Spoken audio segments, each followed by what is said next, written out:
It is percolating on my tongue. Oh, yes. With dryness and astringency. I feel like I can see purple when I taste that. Dude, stop rocking my world with statements like that, okay?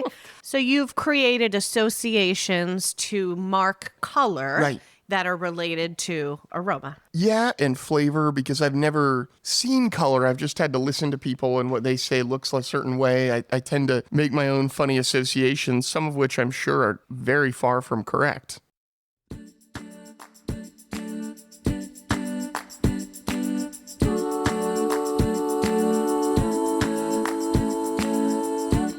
Hello and welcome to Sip with Nikki. I'm Nikki Lamberti here in Sonoma County, California. And I've got one word to kick off today's episode. Gold! Yes! So at the time of this recording, which is the end of June 2025, Michael and I just found out that our 2022 Solavato Sangiovese took the gold medal in the Sunset International Wine Competition. What does that mean? It means people other than us and our wonderful customers and our friends and family have validated that our wine is in fact delicious. And those people are professional judges and sommeliers. And so it's a really nice accolade to be able to shout out to all of you. And at the time of this recording, we are not quite sold out of this gold medal winning wine. So make sure you visit solavatowines.com to try to get your hands on one of the 861 hand-numbered bottles of this beautiful California Sangiovese that belongs on your table with pizza, pasta, charcuterie, and all your favorite yumminess. And be sure to use the discount code PODLISTENER at checkout for 10% off your order. Speaking of favorite yumminess, I decided to re-release sort of an encore episode, if you will, today of, and I probably shouldn't say this, but one of my top 5 favorite episodes, and this is number 80 today. I try not to rate them. All of my guests are wonderful. I love my solo episodes, but if you've been listening for a while, you have heard Dr. Hoby Wedler, who is a very good friend of mine, on multiple episodes. But I wanted to reshare our very first recording together because it's been over a year. And if you haven't scrolled all the way back to one of the first episodes, you are missing this gem of wisdom that comes from my dear friend Hoby. Now, Hoby has been blind since birth. He is a California native and he's a chemist. In fact, he has a PhD in organic chemistry. And he's also a wine professional, and he and his partner, Justin, work with winemakers, businesses, and entrepreneurs on formulations of food and sensory. And he's also a teacher. In fact, you'll hear us share how we first met over a decade ago, but it was in an experience that Hoby calls Tasting in the Dark. And since we recorded this last year, I just attended about a month ago a tasting experience led by Hoby down at the Culinary Institute of America in Napa. And it was so fascinating because he talked about pairing wines with music, and we were blindfolded and he played different songs while we smelled and tasted wines. And then we talked about how the music changed our perception of the wine, and it was mind-blowing. And this is what Hoby does. Also, since we first recorded this, his Instagram has exploded. So make sure that you follow him. I'll put it in the show notes, but it is Hoby Wedler. So it's just HOBYWEDLER,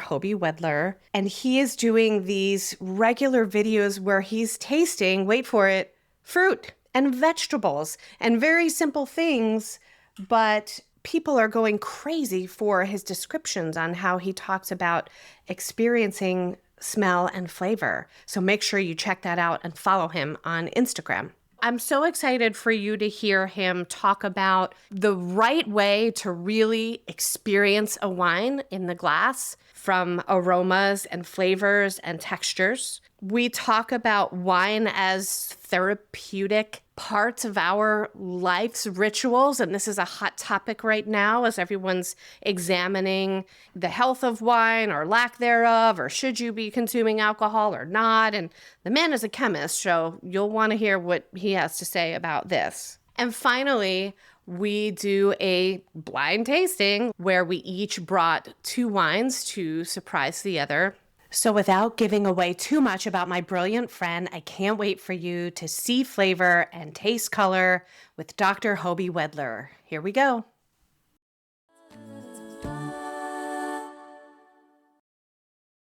I'm so glad that you're here today. Nikki, thank you so much. I remember the first time I met you. I think that's a good starting place for our conversation today. So when I was working at Pride, you came and actually taught the tasting room wine educators in a quote unquote blind tasting. Tasting in the dark. Yeah, we did the whole sensory experience with different aromas, and we featured the Pride wines and just let people understand, hey, how this growing region in where we are in Northern California, Napa, Sonoma particularly, just shines through the amazing wines. It was such an interesting experience because I remember you had special blindfolds for us and you lined us up in the wine caves. We were like single file and we kind of choo-choo trained into the room where the tables and all the glassware were set up. This is at least 10 years ago. I'm trying to think back. At least 10 years ago. I think it was. And then you had glasses in front of us with all of the different wines that the winery makes, and reds and whites were interspersed. They were interspersed. All mixed in, and everything was at the same temperature. And I remember there was a moment where I picked up our Viognier, which is a very full-bodied white wine, very floral and aromatic. And for a quick moment when it hit my lips, I was like, is this Cabernet Franc? Which is a very floral, aromatic red wine, listener. I can completely understand that association because they're both big and flowery. And when you can't see the wine, that doesn't happen. So you end up kind of second guessing yourself, just like you're saying. For the listeners who like to try a lot of different wines and who are nerdy like us. Excuse me? What did you just call nerdy me? Like me. Okay. Yeah. No, we are 2 nerds sitting here at my kitchen table. Yes. We love it. But seriously, try a Viognier, like Nikki mentioned, next to a Cabernet Franc, and you'll notice they're really similar. And by the way, because they were grown in the same area, on the same mountaintop, they're going to be even more similar. Gosh, I have so many things I want to talk about with you. Can you share with our listeners a little bit about what brought you into the world of wine and what brought you into the world of chemistry with your PhD in chemistry, and which came first, and how does one help you with the other? Oh man, I love this question. So I would say that wine actually came first because I grew up in southern Sonoma County in the town of Petaluma. And I've always had this love for what I call hyperlocality. So things that are happening right around me that people notice. And my parents are not in the industry, but they were home winemakers a few years before I was born. I don't know if I knew that. Yeah, I don't know if I told you that, but my dad and mom together made some really nice Zinfandel from Dry Creek and Cabernet actually from the Sierra foothills. I got to smell and taste little bits of in my early childhood because they were still drinkable then. I was just thinking through this love for hyperlocality, for where does the water come from that enters my house? Where does gray water go when it leaves the house? How does power get to the house? These sorts of things. And I just had this innate interest in the wine industry because I knew that grapes were being grown virtually in my backyard and then turned into this world-class juice and then sold around the world as Sonoma County wine. So I would like smelling wines and going out to vineyards and listening to tractors move earth and smelling, man, you know, when a tractor digs up a big pile of earth and you just smell that beautiful wet soil, it's just incredible. So I've always loved these sorts of things. And then I did go to school at UC Davis and took a couple of wine appreciation classes, one on an intro to winemaking and one on wines of the world. And this actually was during your undergrad? During undergrad. And then while I was a grad student during my first year, one of my electives was really delving into the biochemistry and organic chemistry of wine, which was... Sorry, okay, no, I'm good. Continue. No, which was a lot of fun to study that stuff. And when I hear the words organic chemistry, this just like involuntary rolling under my tongue starts. I'm still getting over being scarred from my undergrad, but please continue. Sure you did. Just don't say the OC words I'm sure you again. did very well in that class. Oh, so well. I took it twice because I didn't pass it the first time. No, but for me, it was an experience that really pulled me into wine with family. My partner, Justin's stepfather, actually got us excited about wines, really nice California wines. He's the one who introduced us to Pride. And I remember my first taste of something that really blew my mind was actually a glass of the 2001 Pride Cabernet Sauvignon. Wow. And it was just this stunning glass of wine. Those were the Bob Foley days. So it was big and ripe and cool and I don't know, it's just full of flavor and full of this really interesting complexity that I'd never tasted before. And then when I was just finishing my undergraduate tenure and starting grad school, I got a call from Francis Ford Coppola's team who wanted to do an interesting, truly blind tasting, which developed into Tasting in the Dark, for their guests as a hospitality experience at their Sonoma County wineries. And when Francis Ford Coppola calls and asks if you'll do something, you say yes, and then you hang up the phone and realize, oh no, what did I just agree to? But he really gave me the reins with it and let me innovate. Did you speak to him, actually him? Talked to one of his business partners. Okay. And they were like, hey, this is something we want to do. We met him several times later, but it was... You talked to his consigliere. I think so. I think that's exactly who she was. And that's hilarious. And this experience got launched. One thing led to another, and soon the national sales team picked it up. And the lucky thing for me about being a computational organic chemist is my laptop was my laboratory, and I had an advisor who really understood what I was doing and wanted me to try all sorts of different pathways. So he was totally fine with me traveling a lot and exploring as long as I got my graduate work done.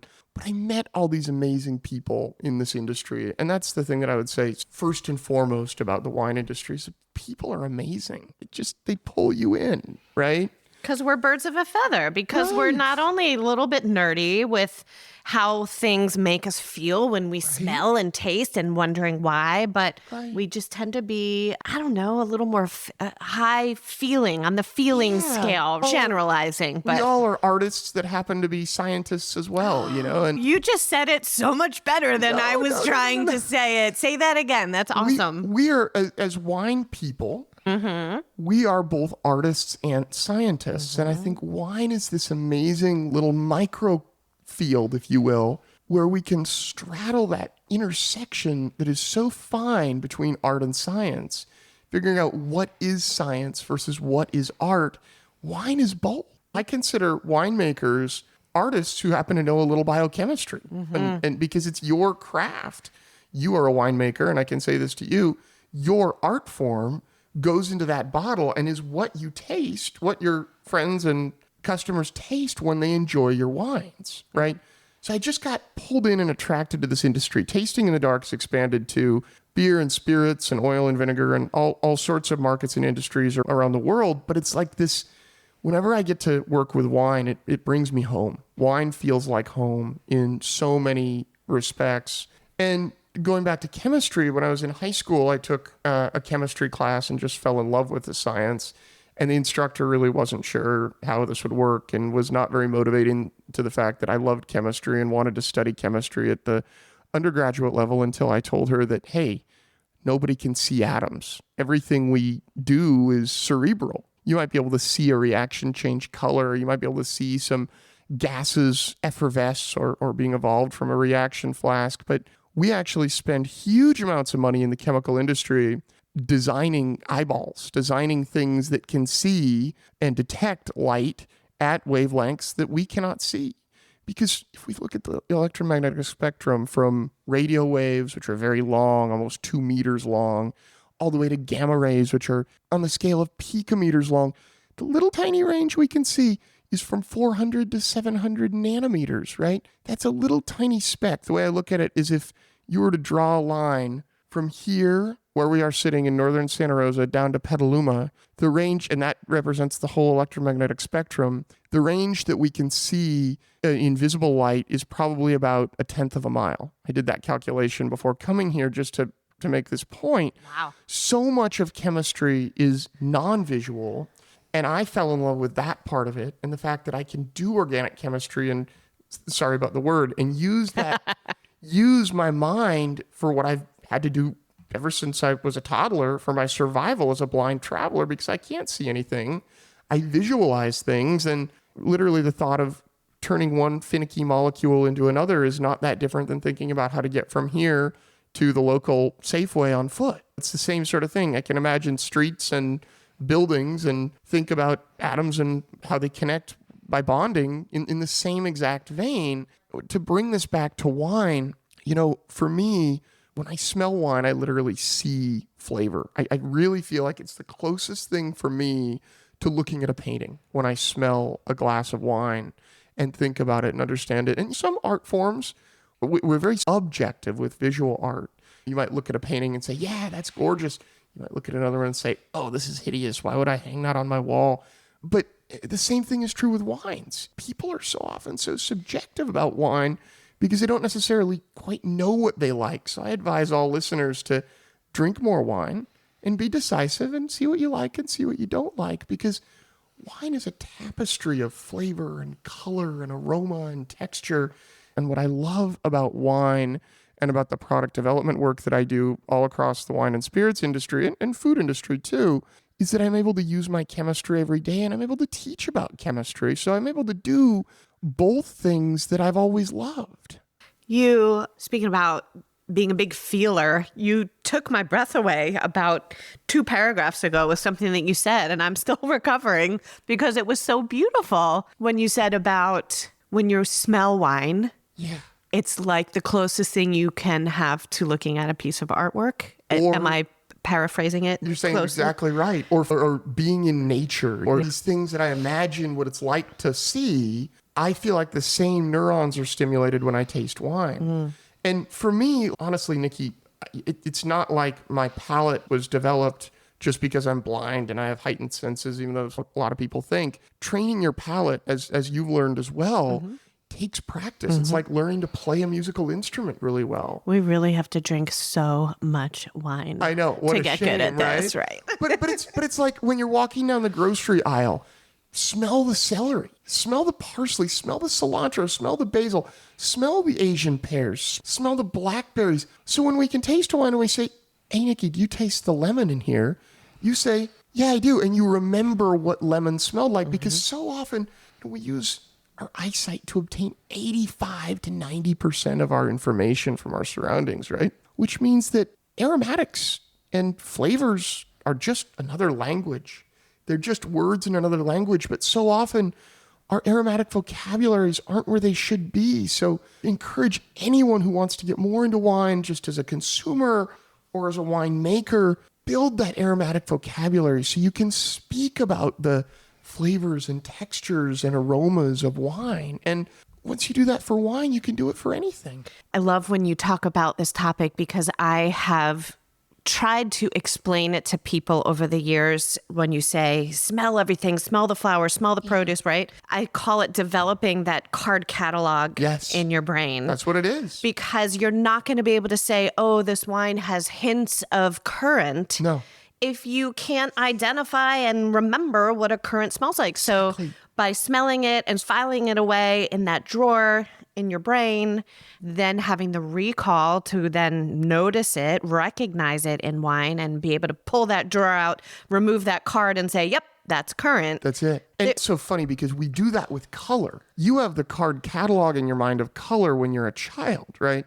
I tested this with my nephew who's 6 years old. I held a red pen up in front of him and I said, hey, Rito, what color is this? And he said, Uncle Hoby, that's a silly question. It's a red pen. But then I blended up some peach in a cup and I didn't let him see it. And I said, what does that smell like?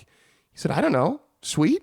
And I did that to prove that we need to take some time to hone those card catalogs for a sense that we don't often train enough. That's, I love it. And I have to give a shout out to all of the European Union. They just focus so much. We do a lot in Italy. I know your family's from Italy originally. That's right. It has a really soft spot in both of our hearts. The whole country of Italy and Italian Although you've food. spent more time there, I think, in the last 3 years. I don't know. I don't know. Yeah. But I'm just saying that food and beverage are so important there in Europe. And I want so badly for people in this country to realize the importance of taking time to smell things. When you're driving to work and you're feeling stressed, open the window and smell the air. I don't care whether it's raining or whether it's blazing hot outside. Smelling things will relax you. Why do you think that is? For me, it's because, and I can't speak for other people, but for me, it's because I know when I'm really in tune with these senses that I have to be focused and not focused on other things. So it's a way for me to clear my head. It's almost meditative for me. I love that. And by the way, maybe I drink more wine than I should, but for me, it doesn't matter what night of the week it is, but coming home after a long, stressful day, even if I have been remembering to smell my surroundings and smell the air, having a glass of wine while I cook is just therapeutic. Oh, It's I'm just right there with calming. you. Goes right to the top of my cutting board. It just hangs there. And not drinking to drink, but drinking to smell and taste and analyze the wine and think about it and almost take it as a challenge. It's just fun. It is. And I agree. Wine is a part of my cooking ritual as well. And that's why I was like, I'm not even going to think about the dry January. Sorry, folks, because it's such a part of the cooking ritual itself, right? So we're on the same page with that. There's this kind of movement that I don't want to get myself in trouble, but the neo-prohibitionism movement, where the millennials and Gen Zers are looking at what everybody else is doing, trending on social media. Now a lot of them are not drinking anything and doing cold plunges into icy ponds. And I'm like, wait a minute, I can't say that alcohol is healthy, but let me tell you about the complex organic chemistry that's present in a bottle of wine. Wines have these Make chemistry sexy. Go. Thank you for that opportunity. I always love when I can make chemistry sexy. Wines have these compounds in them called flavonoids. And flavonoids are flavorizing molecules. One of the most common ones is resveratrol. And if you look it up, it is so incredibly healthy. It's antioxidant and anti-aging, right? Resveratrol? And lower it's used blood in pressure. Skincare products and Yep. And red wines have more of it than any other food or drink that we'd necessarily eat. Well, that's why I look the way I do, right, Hoby? Look at me. Look at. You don't look a day over 20, okay? The other thing that really is amazingly healthy is a class of compounds called catechins, and particularly epicatechin. Epicatechin is this amazing class of antioxidant that is also in the class of flavonoids that is like a miracle drug. Anti-diabetic, blood pressure lowering, heart health, all this stuff. And you get it by drinking red wine. And there's another fact here that I think is really cool, which is that your cells have membranes, which we call selectively permeable. Some things are allowed in, some things aren't. Alcohol can permeate most cell membranes very easily and readily. So when alcohol gloms on to some of these really healthy things like glom epicatechin, a official chemistry word? Oh, totally. Okay. We glom all the time. When I wrote my doctoral thesis, glom was, I probably appeared more times than it should. GLAM? GLOM. Glom together. No. Glom. When these things glom onto ethanol molecules, they come into your cell, and then often the ethanol goes out and the little goodness stays in your cell. So the other really good compounds in wine are polyphenols, bipheноls, antioxidants in general. Wine is the best antioxidant for you, just in so many ways. And we're talking about red wine. White wines also have some good chemistry too. But the 4 wines that you and I are about to taste right now are all red. So there's that. Correct. So we're about to taste mostly reds. And what I'm trying to say is that a little bit of wine is not bad for you. Okay, let's have some. That's a perfect point to move into our sip spotlight. Sip spotlight. This is the first time that we are having a quadruple sip spotlight. Love it. So when you and I were prepping, we had a plan, you and I, we would each bring one wine to the table that we would cover and, quote, blind taste each other on. So we don't know what it is. And we were each supposed to bring a wine. And I couldn't decide, so I picked 2. And when you showed up today, you had 2 wines as 2 well. I couldn't decide. So without talking to each other, we ended up with 4 instead We're of 2. both nerds. We're both overachievers. And we better get working because we got 4 wines here. And for me, what's so special about tasting wine with someone like you is that it's not about tasting and guessing. And the Tasting in the Dark event that we do is not at all about guessing or anything like that. The blindfold is really, and we're not blindfolded here or anything. The blindfold in that, should I be? no, Okay. in that tasting, the blindfold is just meant to focus your attention a little bit differently than it's normally focused. But here, Nikki and I are just really into flavors and aromas and regions and this sort of thing. So we're going to talk about what these wines taste like and just have a casual, but I'm sure nerdy discussion about them. Thank you, Justin. Justin is here on the sidelines. Hey, Justin. Pouring this beautiful wine. And okay, so here's a confession. So immediately I want to talk about the color of this wine. Let's do it. And if you can explain the color to me, that would be really fun. Is that the right thing to do? Or am I relying on my 85% of sight in my experience? We're both in our normal environment. You're sighted, I'm not. So feel free to explain the color. But first, cheers, friend. Cheers. I am just looking at it right now. And the first thing I noticed when it was hitting the glass, it is not purple. Right. It has a very garnet, ruby, almost brickish color, which immediately leads me to believe it might have a little bit of age on it because of the saturation of color, and also because the edges of the wine that go to the glass feather out and look a little watery. And I know that's not water because I know the chemistry of wine, but that is And these glasses were dry, by the way. Yes. But the color differentiation between the outside of this wine and the middle of this wine is different. Yeah. Which is also, for me, a clue that, again, this is probably not a wine from a year or 2 or 5 years ago, but maybe a little bit older than that. Am I on the right track? Yes, and we will be right back.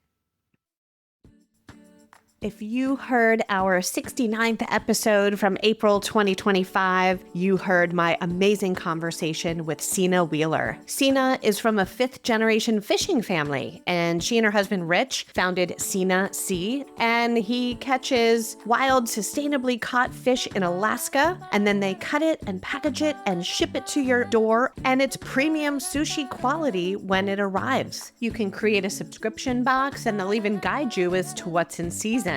For instance, May is the start of Copper River salmon season. In our episode, you heard Sina and I tasting this very salmon, which was delicious. And we made poke bowls and paired it with wine, of course. And I was really blown away, not only at the awesome quality of the fish, but the sustainability of the packaging when it arrived. And then the recipe card that was packed inside the box and how easy it was to prepare. So I'm so excited to introduce you to Sina Sea, so that you can have it shipped right to your door from a small family-owned business.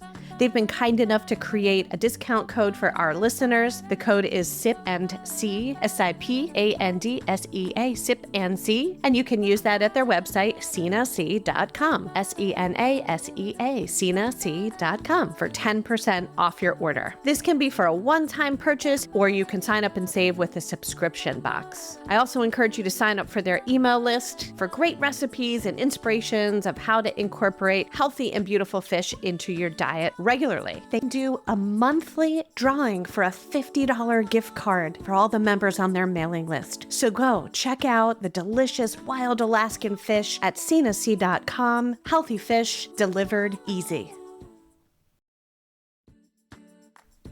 Smoky balsamic glazed ribs. What? Did I get your attention? So AmericanOliveFarmer.com is a business and a website owned and operated by my friend Liz Tagami. She and her husband Donald live in Corning, California, and I recently had Liz on the podcast, and we got to taste some of her beautiful olive oils that are made right here in California, both Arbequina and Ascolano. Well, that was just the tip of the iceberg, because if you check out her website, she imports gorgeous balsamic vinegar from Modena. One of them uses 3 of my favorite Italian wine grapes as the base of the vinegar: Trebbiano, Lambrusco, and Sangiovese. Oh my gosh, can you imagine? And while on their website, if you sign up to stay in touch, you'll receive their newsletter, and you'll get the delicious recipes that Liz and Donald have created using their awesome products. I'm so excited to introduce all of you to American Olive Farmer, and Liz has kindly created a discount code for our listeners. Use the code SIPWithNikki, capital S, capital W, and capital N, SIPWithNikki, for $10 off your order, and that can be from anything off the site, whether it's delicious oils or vinegars. She has gifts. You can even send someone an olive tree as a really unique gift. How cool is that? Check out AmericanOliveFarmer.com and support this fantastic,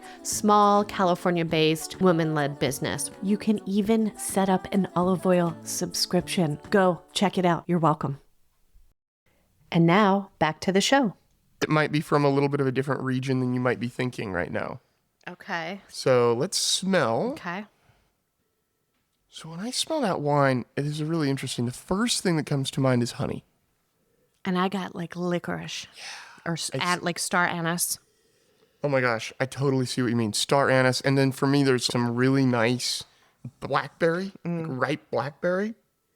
And then for me, when I cover the glass with one hand and swirl, this wine pops out with just amazing floral aromas. So we're going to hold our hand on top for just a second. And I just smell. did that. You always remind me to do that, and I love it. And I don't know why I do it. I don't do it more often. Just concentrate the aromas in there and then move your hand away, and it's crazy. Like, pow. And it almost to me is a little bit herbaceous, but I also get a little bit of Daphne, you know, the flower that... Who's she? What does she smell like? Daphne. Oh, but it really is. If you haven't smelled the flower Daphne before, you should find it, because that is not in my card catalog. I can't recall Daphne. I'm going to find a Daphne flower and bring it to you, because it blooms in romantic. Late February, early March. Okay. And it has this amazing citrus/herbal character that I love. My mouth is watering to taste this wine. I haven't tasted it yet. I've just been admiring it and the beauty of the subtlety of the color and those notes. Let's taste it. Some wines, as they age, get a kind of tobacco nose. I was just going to say this wine has one of my most favorite notes that I don't get on every single 10-plus-year-old wine, but on many, and it's dried tobacco. Yes. Like when you pick up an unlit cigar in the cigar shop and hold it like a mustache under your nose. Yes.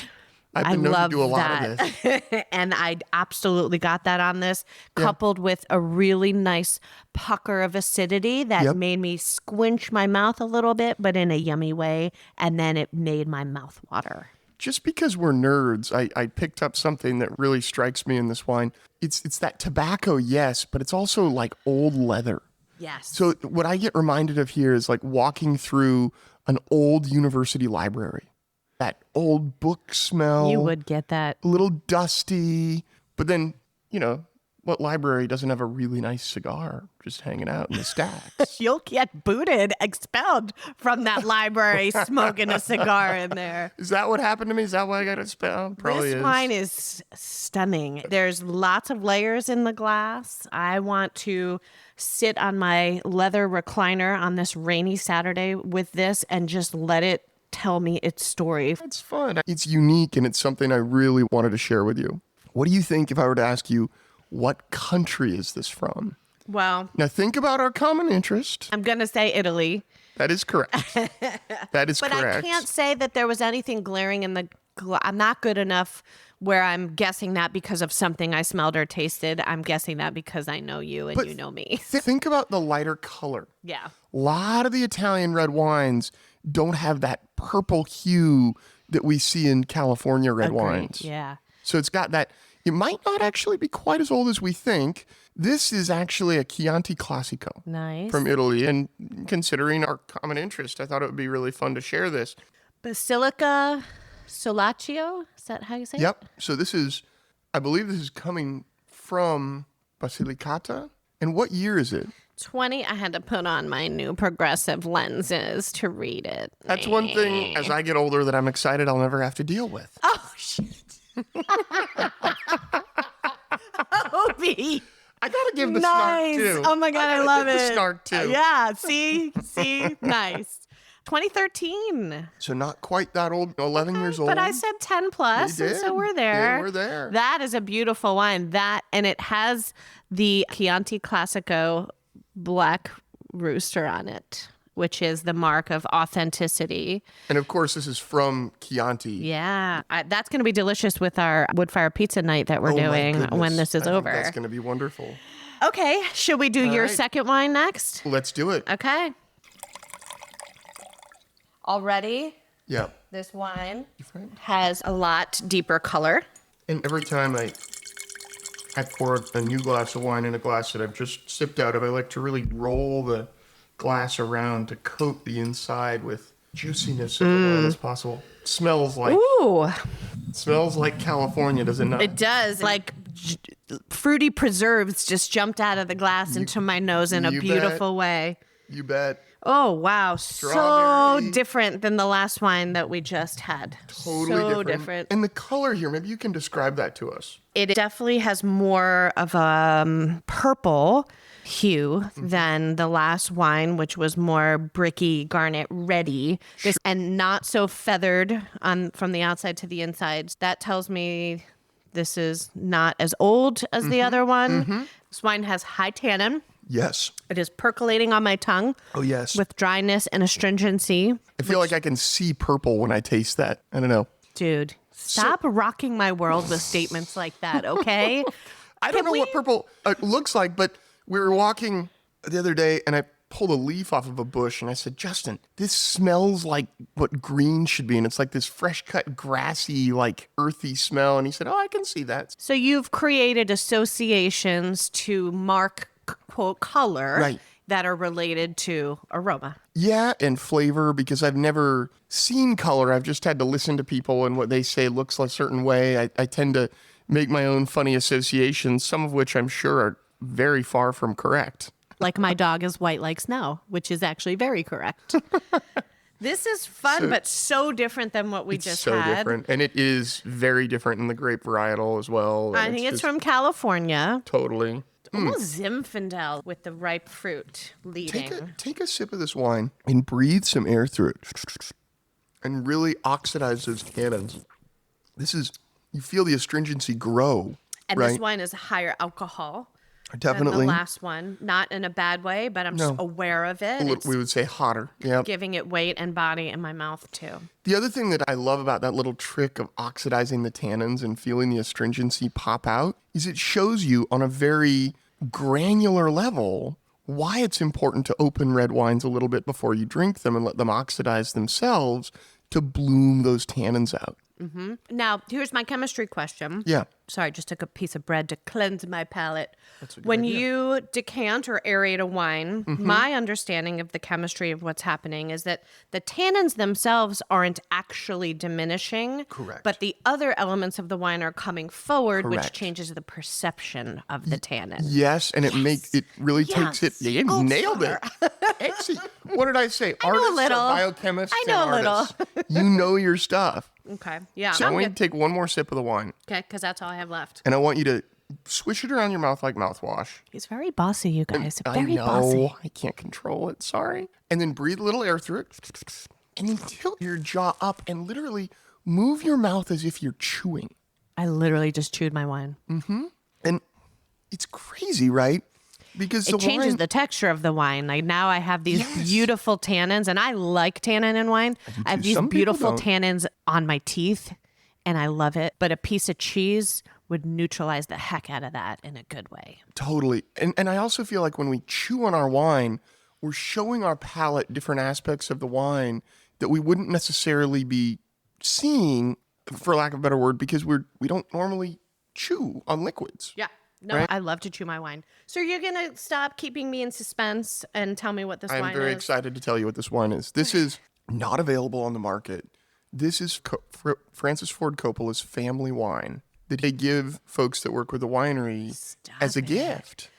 And I wanted you to taste this because it's really fun. It's made from the the Inglenook estate. In Rutherford, in the Napa Valley. Yep, and he influences all the winemaking process, but this is the one where he really gets his hands dirty and helps make it. Oh my goodness, Hoby. Yeah. Thank you for sharing this. Sorry, guys, no link in the show notes to get this one. Does not sell, but this will also be good later. You'll have to go knock on Francis's door and ask him if he'll share the family wine with you. Amen. That is a special treat. Thank you so much. And it's Cabernet Sauvignon. Yes. Yeah, it's California Cab, yeah? California Cab, mostly. There's probably a little bit of your other Bordeaux Reds in there, maybe a little Cab Franc or Merlot, but this wine was gifted in 2017. You've been cellaring this at your home, and this is what you picked to bring to the podcast recording? Heck yeah. I love you so much, friend. Thank you. I was so excited about doing this. Okay, I am like so excited to try your first wine. Okay, so you guys, I just poured my first of 2 wines, and I made sure that it was covered up with a bag so he couldn't see the label. Thank you. I like to cheat. Cheater, I big know. cheaterson. So what's the color on this, Nikki? It is more subtle in its color, more of that purple hue than the brickish red. Okay. Color's not as concentrated as either of the last 2 wines that we had. So it's a little bit more garnet, if you will? Yeah.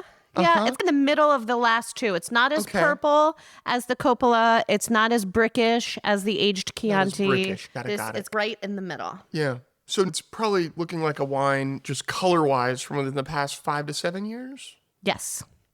Yep. Not a huge differential in the middle to the outside, that rim variation, as we call it. I'm going to say cheers on your first wine. Cheers. Heck yeah.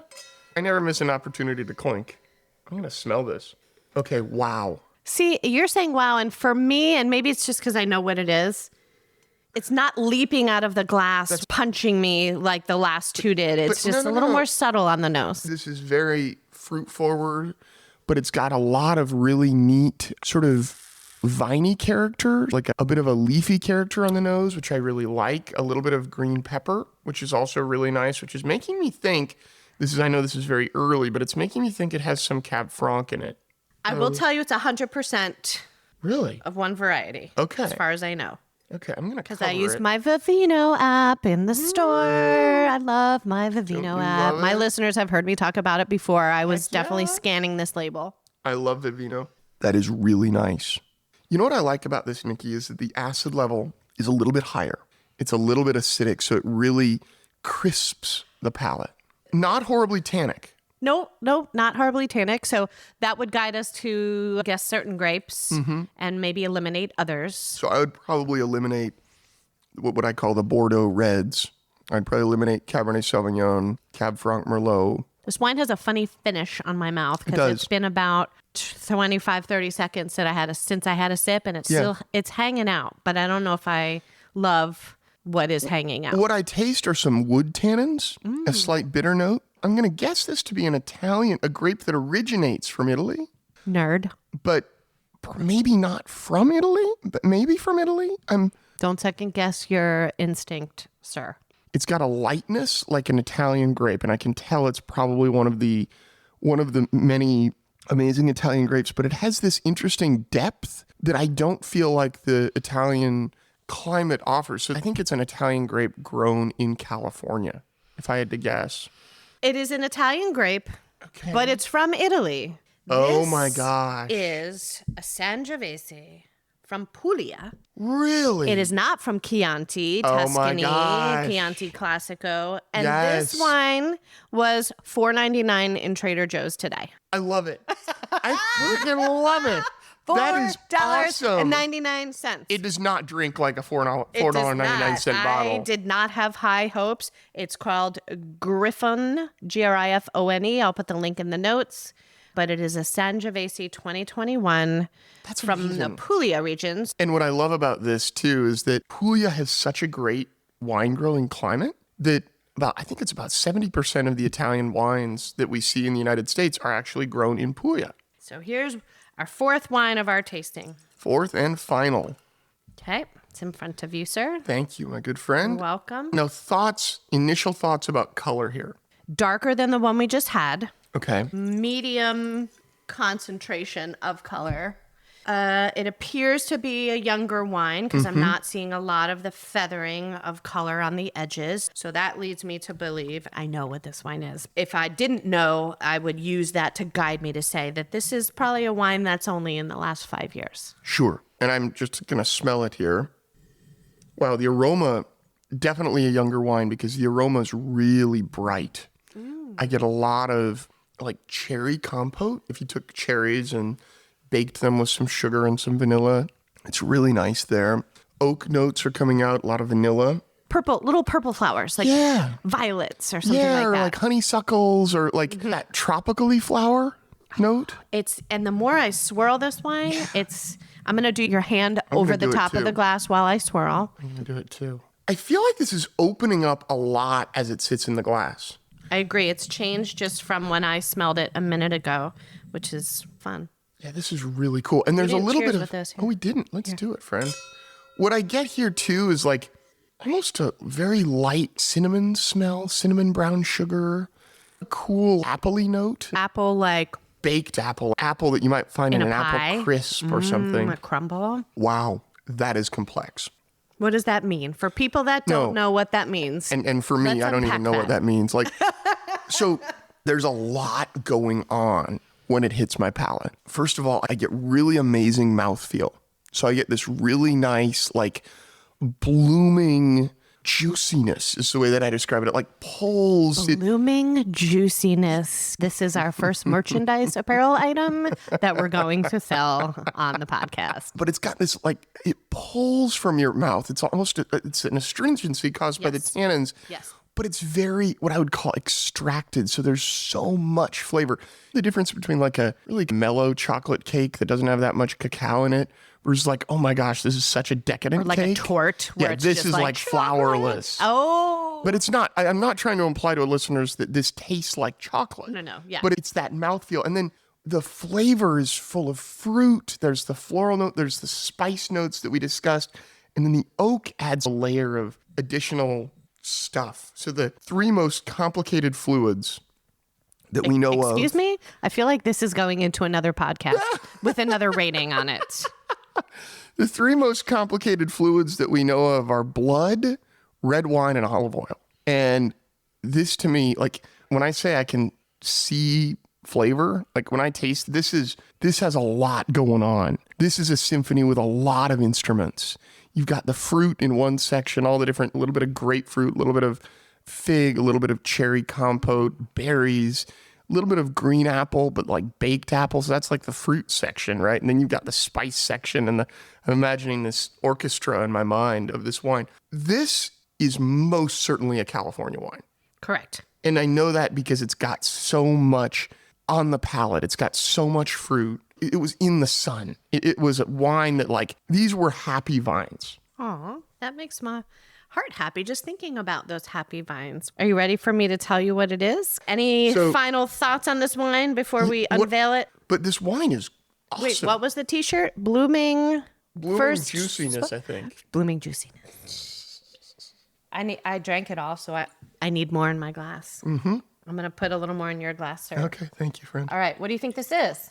I really believe this to be a California Cabernet Sauvignon from 1819, that time range. And I do think it's Sonoma Napa. It really tastes like it's from up here. It is Sonoma or Napa. I'm taking the bag off so Justin can see what this is. Yes. This is also Sangiovese, isn't it? Why ever would you guess that? Because it's got that dry creek fruit smell that I love so much.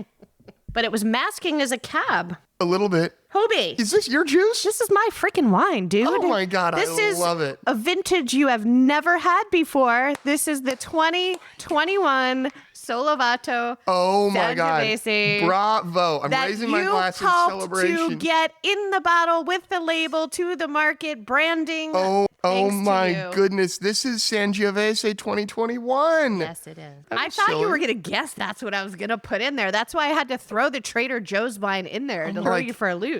I thought you might try to trick me. So I was thinking. My wine. This is my Oh wine. my gosh. I feel very special and honored. This is really, Nikki, this is a beautiful glass. Thank you. I'm so excited for you to try this because you have been so close to the project. Thank you. You've tasted the 19, our first vintage, and you've tasted the 20. Oh my goodness. And one of my favorite things to do with a wine is I like to go outside because the outside air does something crazy special to wine. So as soon as we're done here, I'm going to take my glass outside and I'm going to sniff and taste the wine. Now, if it's pouring rain out, how does that change that experience? I think the air when it is raining is the cleanest it ever is. And I love the smell of wet earth with wine. So I think it enhances it. So much fun. Post-podcast recording, you guys are sticking around and we're doing pizza night. I thought we're going to open one of these to have with our beautiful Dan Richer episode 1 inspired sourdough starter pizza. Oh my goodness. You broke out Gladys. Gladys, she's in the house. Gladys, you guys, is the name of our sourdough starter. And the reason we call her that, I think I've told you this, because she used to be in a Gladware container. I love Gladys. She smells good. Daphne, Gladys, you and all these old ladies, Hoby. I didn't know this about you. Are you ready for our final segment, which is listener question? I can't wait. Here we go. Woo! Listener question. Amanda wants to know, what's one thing that you love teaching people about how you navigate the world, either the wine world or the everyday world? I live as a blind person in a sighted world. Things take me a lot longer. I have to be more patient. And what I've learned is that absolutely anything is doable with the right attitude, with a positive attitude and a mindset that just lets you do whatever it is you want. Because the only thing in the way of you and your wildest dreams is your brain. And if you can let your brain empower those dreams, you're going to rock it.